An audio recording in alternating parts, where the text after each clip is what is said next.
There's a lot of mythologizing that goes on in fashion history, for example. You always hear somebody saying, this is the first designer to create this, or the first person to start a trend. And in reality, if you dig deep enough in history, you find there are always instances of repurposing happening.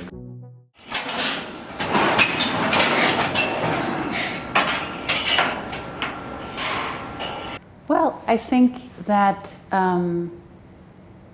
upcycling is actually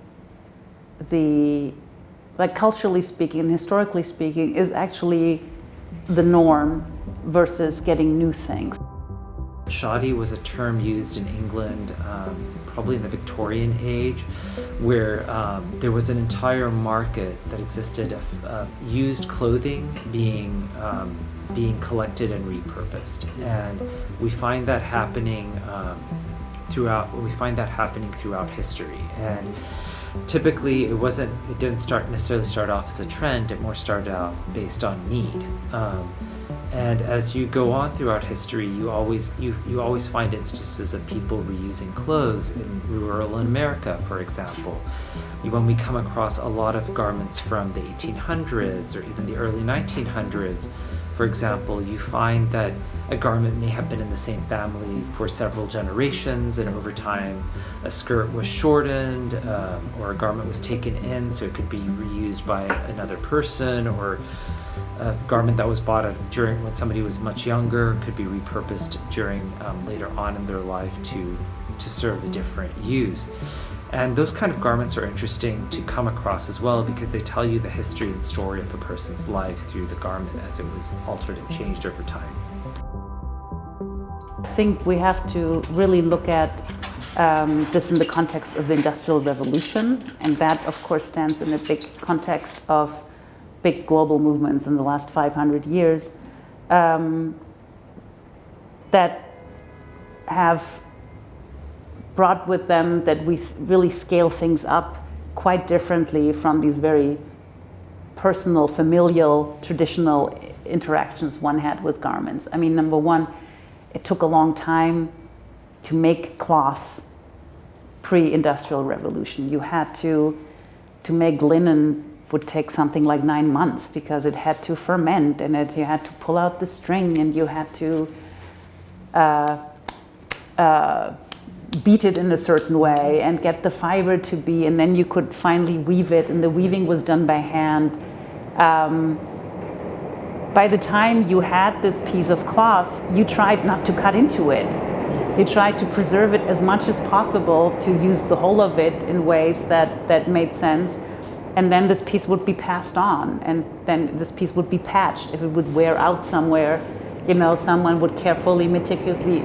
This lasted much longer than our current cycle of garments. And I would say that definitely the World Wars, Industrial Revolution and the World Wars disrupted this system, and sort of a disconnected world came back together with a need for industry and infrastructure and making things. And so this ready-to-wear as we know it is really a post-war phenomenon.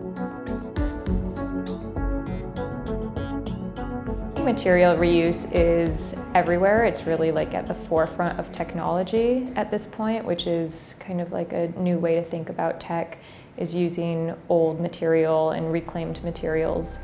But we're seeing it from everything to footwear design to recycled denim and repurposed garments made from like individual artisans.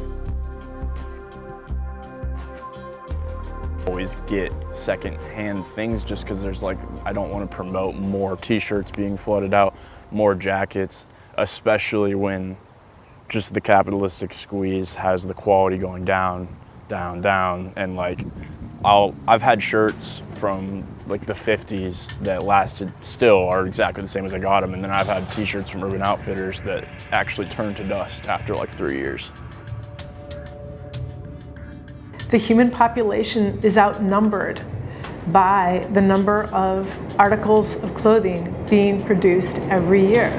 This is a massive amount of material and waste And what do we do with that? So I think any effort to create a new model that deals with that, that it's not just a trend, with that movement is important. Landfills are being filled with cloth, essentially.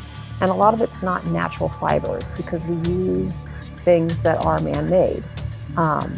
And so from that aspect, we do help pull some things that might not have another opportunity to be repurposed, and we afford that to people. Fast fashion can be a detriment and be a challenge to the environment because there is so much waste that consumers produce because of the readily available and somewhat affordable clothing that we produce. And so, yes, we do give objects another opportunity for use.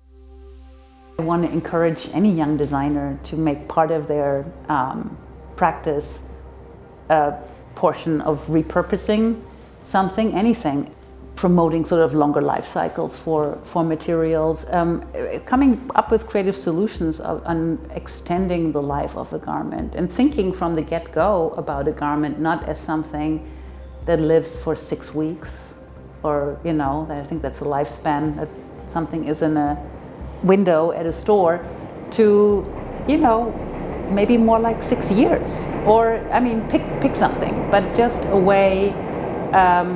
I think what is exciting for me is that something can be worn multiple ways. It's not for everyone, I get it. But also that is a way to extend, you know, a product, or that it can be shared across, you know, different body types. Again, that extends sort of a lifespan for a product. So there's a number of really wonderful, by focusing on different ways of how something can be used in the first place, I think would go a long way. And the other pieces, you know, by really encouraging and promoting the next generation of designers to, in their pursuit of bringing this to the market.